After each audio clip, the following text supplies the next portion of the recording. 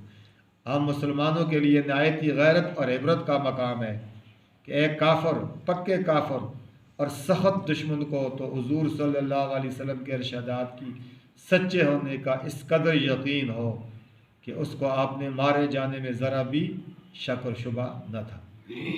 لیکن ہم لوگ حضور صلی اللہ علیہ وسلم کو نبی ماننے کے باوجود، حضور صلی اللہ علیہ وسلم کو سچا ماننے کے باوجود، حضور صلی اللہ علیہ وسلم کے ارشادات کو یقینی کہنے کے باوجود، حضور صلی اللہ علیہ وسلم کے ساتھ محبت کے دعوے کے باوجود، حضور صلی اللہ علیہ وسلم کی امت میں ہونے پر فخر کے باوجود کتنے ارشادات پر عمل کرتے ہیں، اور جن چیزوں میں حضور صلی اللہ علیہ وسلم نے عذاب بتائے ان سے کتنا ڈرتے ہیں، کتنا کامتے ہیں. یار شخص کو اپنے ہی گریبان میں منہ ڈال کر دیکھنے کی بات ہے. کوئی دوسرا کسی کے متعلق کیا کہہ سکتا ہے میرے بھائی؟ یہ بڑی غور کی باتیں، یہ جو صبا کے واقعات سنائے جاتے ہیں تاکہ ہمارے اندر محبت پیدا ہو جائے. اور کفار جو تھے وہ نبی کے دشمن تھے، اور مسلمان تو نبی کو چاہنے والے، آپ سے محبت کرنے والے. نبی علیہ السلام کے ایک ایک جو ہے عمل سے میرے بزرگوں جنت جو ہے، آپ کے کی سنت پر عمل کرنے سے اللہ پاک نے ہمارے لیے جنت رکھی ہے. یہ بڑی بڑی نعمتیں جو جنت میں اللہ نے آپ ہی کے صدقے ہمیں عطا ہوں گی.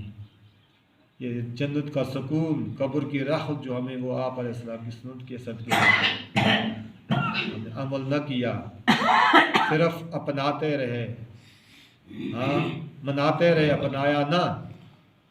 تو منانے اور اپنانے میں فرق ہے میرے بزرگوں. مانتے تو سب ہی ہیں، اور یعنی مشرکین مکہ بھی تو آپ کی عقائد کی وجہ سے مخالفت کرتے تھے، آپ کو تو مانتے تھے، سات و برامین مانتے تھے، یہ بات موجود ہے، لیکن آپ کو اپناتے نہیں تھے، آپ کی سنت پہ عمل نہیں کرتے تھے، آپ کے طریقے کو ناپسند کرتے تھے. تو اس لیے وہ ناکام ہوئے. اس لیے ہمیں چاہیے آپ کو مانے بھی، آپ کی زندگی کو اپنائیں اور ہر معاملات کو اپنی زندگی میں لائیں. میرے بزرگوں کو دنیا میں بھی کامیابی ہے، اللہ نے آخرت میں تو یقینی کامیابی رکھی ہے. اللہ کے میں سے زیادہ عمل کی توفیق عطا فرمائے.